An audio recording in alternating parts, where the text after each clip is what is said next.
What's up, beautiful people? If this is your first time stopping by on this channel, welcome to Medical Mazz.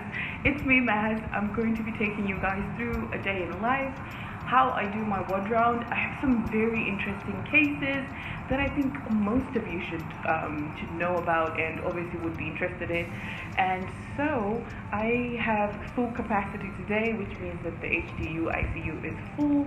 I don't know how I'm going to do this whilst I have such a busy schedule. The number one I want to discuss with you guys is obviously DVT and pregnancy, which ended up being an emergency cesarean section due to non-reassuring fetal status. If your first time stopping by, welcome to the channel. If you are just stopping by and still want to know what this channel is about, I'll settle for a like.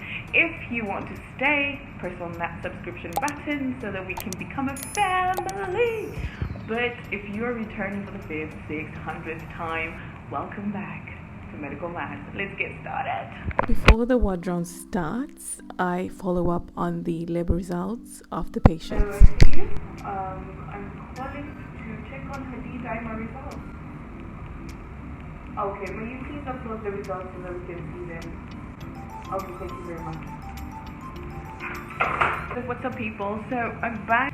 So I'm going to sit down and review her notes and just kind of go through what we've been doing so that we can discuss this case. So DVT, also known as deep venous thrombosis, is when a thrombus or a blood clot forms within the deep veins of the lower extremities. Being pregnant is a risk factor for developing VTEs, as the risk becomes 5 times more due to the hypercoagulable state.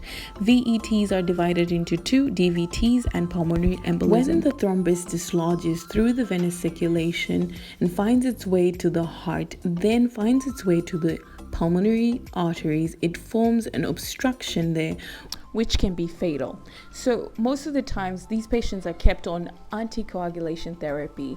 The most desired anticoagulation therapy is of course low molecular weight heparin, because a lot of people don't like unfractionated heparin in the sense that you have to give it as infusion and you have to monitor constantly. Whereas with low molecular weight heparin, it's got a long half-life. It can be given sub-Q 2 doses a day and the patient is good to go. Just monitoring of PTT. And once the mama delivers, you need to start bridging the low molecular weight heparin with warfarin. Warfarin cannot be given in pregnant women because it's teratogenic. So you give it after delivery, but you give it with caution. Just to touch a little bit on the symptoms, you need to be worried of calf pain, usually on dorsiflexion of the foot, tenderness, redness, swelling, usually unilateral swelling. I'm very interested in the results. I'm going to call the lab because they haven't gotten back to me with the Doppler ultrasound that we did.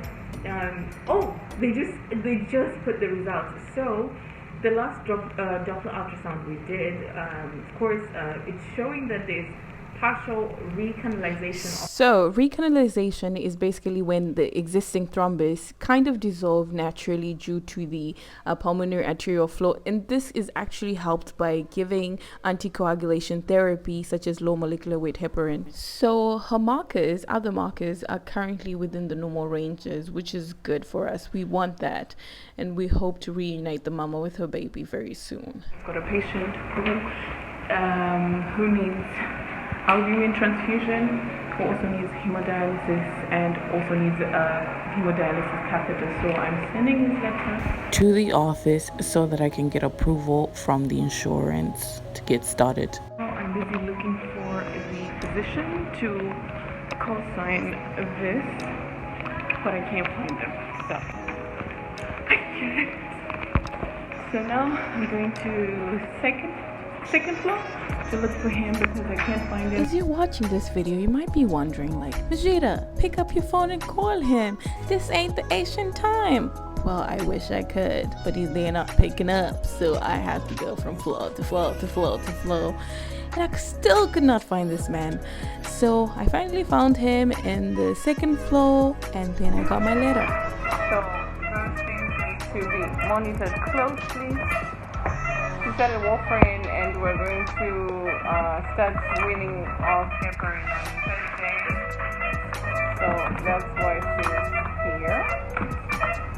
Still No new complaints. So the nutritionist came to do her ward round. So we're discussing on the best diet, nutritional diet for her, as we are trying to make her produce some milk for her baby.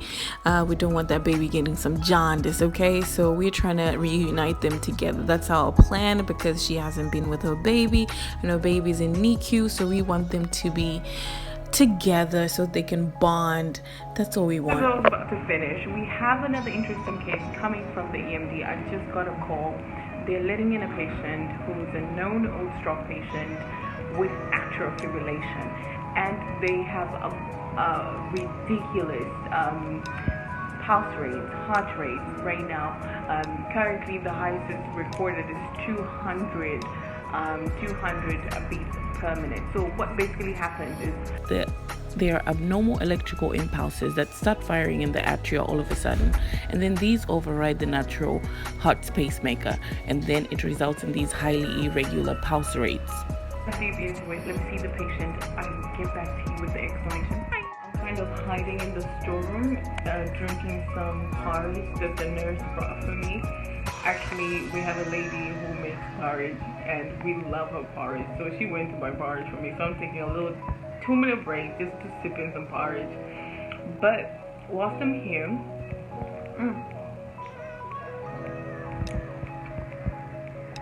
good stuff.